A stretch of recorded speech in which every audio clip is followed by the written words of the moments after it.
In this video, I'll be demonstrating the Picot chain cast on. If you're a subscriber, welcome back. If you're new to my channel, welcome. I'm happy to have you here. If you enjoy this video, please give it a like and consider subscribing. So the Picot chain cast on is a very decorative cast on method that's worked a little differently. And it looks really great. It's very decorative. So let me show you how to work this and what it looks like. Here's what this looks like when it's finished. It's a very dainty decorative edge with some thickness, some bobble type texture along the edge. Let me show you how to work this. To begin this cast on, you will make a slip knot with a short tail and place it on your left hand needle, like so. You'll cast one stitch on using the knitted cast on method. So to do this, we knit one stitch into that slip knot, leave the stitch on the left needle, scoop the stitch from the right needle to the left needle. Now we have two stitches on our left needle. So now we're going to repeat a set of steps. And to do these steps, the yarn needs to be in front of the right needle. With the yarn in front, we're going to slip one stitch as if to purl, and then knit the stitch. And we want to keep that yarn over to the right of our slipped stitch, and then we're going to pass that slip stitch over, like so. Now we turn our work, and we will repeat this with the yarn in front.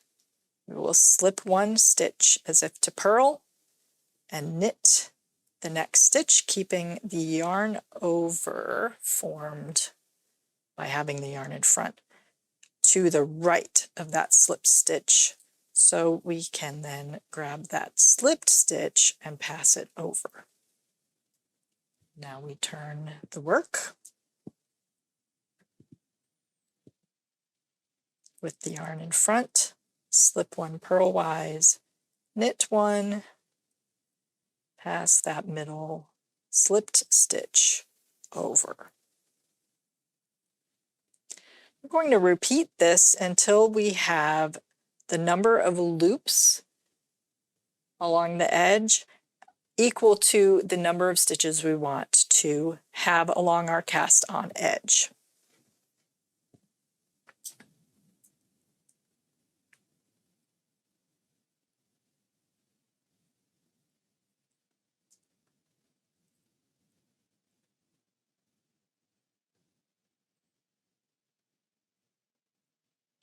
It can be tricky to keep that yarn over to the right of the slipped stitch.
When you get close to the end, you will be turning it and working one more set of steps. So you'll want to be counting the loops on the right-hand edge as your desired number of loops. So I have 1, 2, 3, 4, 5, 6, 7, and I'm about to make number 8 here.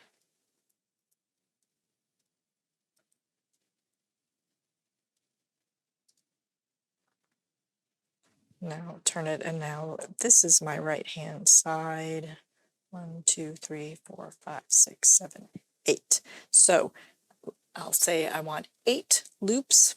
I've turned, ready to work the next set of steps. To end this chain, we will repeat the steps of passing the stitch over and knitting, but without the yarn over. So the yarn will be in the back. I will slip the stitch purlwise, and I will knit this stitch and then pass it over. So now I have 1 stitch on my needle.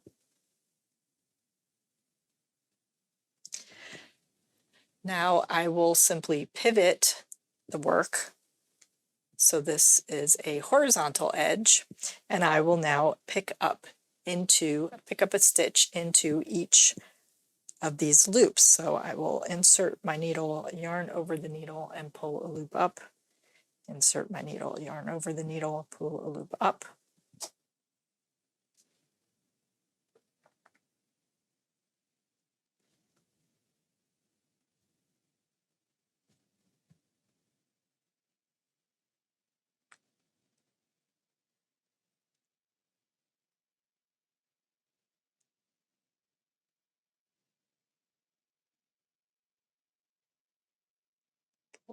Up.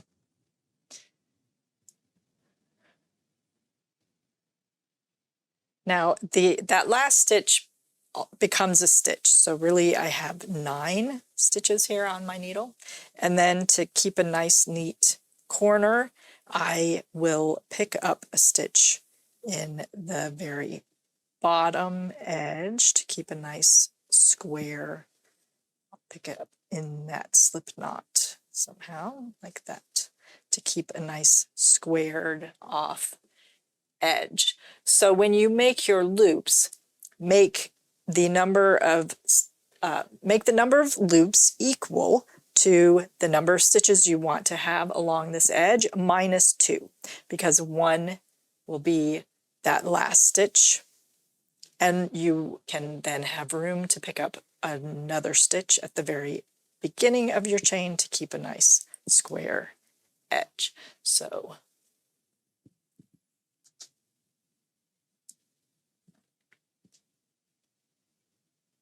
I'll work a few rows of stockinette above this so you can see what that looks like. Here's what that looks like when it's completed. The first set of stitches, so it's a very lacy edge. The first set of stitches can be a little loose looking because they're being knitted out of those basically yarn overs, those loops. There is some bulk here. It does want to curl if you go right into stockinette. So with blocking, that should be helped, should be minimized. It's a very dainty edge with those yarn overs along the edge. My tension could have been a little bit better over here at the beginning of the Picot chain, but otherwise looks nice.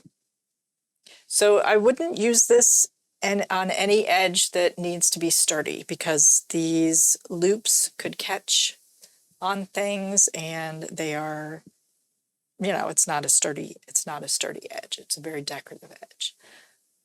But that is what that looks like. And here is the wrong side. The wrong side and the right side are matching to each other. This does want to flare quite a bit, so go down a needle size to work the Picot chain portion, and then go up a needle size to pick up the stitches along the edge. So that's the Picot chain cast on. What do you think of this cast on? Do you like the looks of it? Let me know in the comments below. I hope this was helpful. Don't forget to like and subscribe, and thank you so much for watching.